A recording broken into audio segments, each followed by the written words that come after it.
In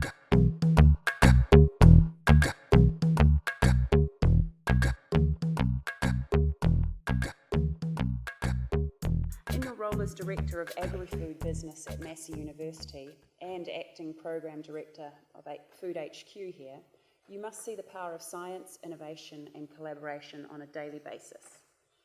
In your view, what is the role of science, innovation and collaboration in driving New Zealand's premium food exports? I could talk about the science all day, Okay, but I great. won't, because I truly believe this, that the role of science is important, but it's the support for people deciding to do stuff.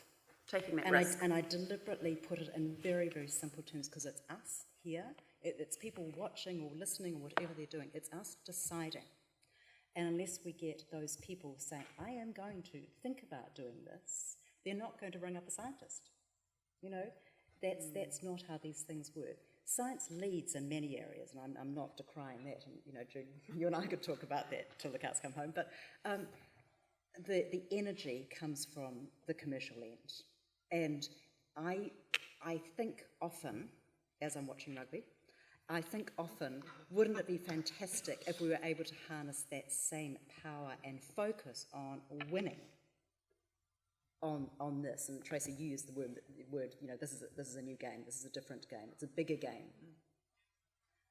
But at the moment we still think of our own firms, sometimes in small collaborations, and that's fantastic, and sometimes within industry. But wouldn't it be great if all of New Zealand said, yes, let's focus on this? And we, you know, and we probably in many ways think pretty similarly, we were able to put together a story, you know, a thing that engaged people sufficiently so that every single one of our neighbours, we were all on the same side. You know, and I talk to lots of reporters who want to talk about the science behind all sorts of things, whether it's, you know, water use or, you know, any sort of other resource allocation. And I'm so disappointed when I hear people talking about them and us. You know, until we get on the same side and talk about we won't solve the problems because we'll just retreat to our corners. And so that's a long way of answering the question that you've asked. But the role of science is crucial, but we've got to be working together, because if we don't work together, we'll just retreat to corners.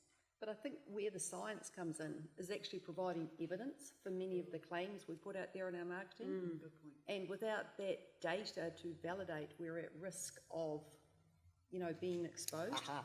So Post-truth environment. So the science is sometimes out there and people will stand up and say, but this is also true.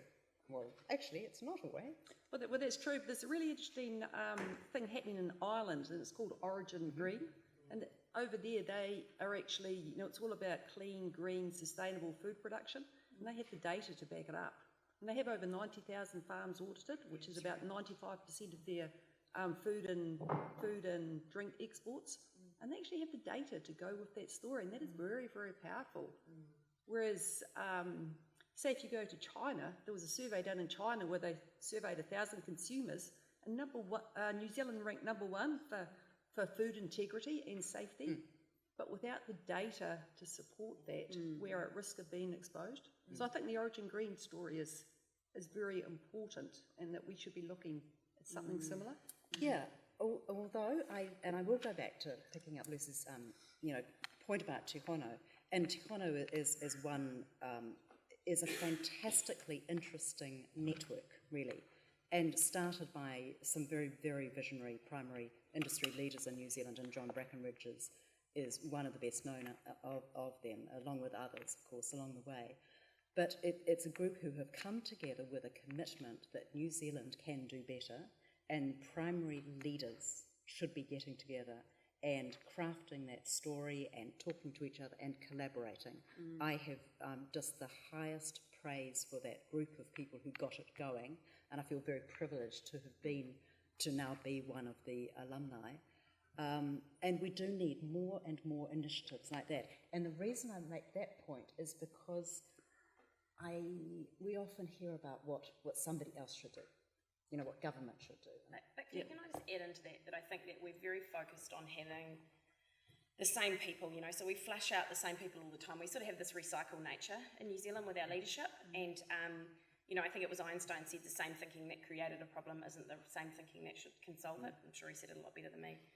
And what does concern me is we often listen to the people that have, I'm not saying they created the problem, they did things that they thought were right at the time that aren't right for the future, and we're not listening to our younger generation. And we did an emerging leaders report in 2015, and we got in these cool kids, 17-year-olds up to 40.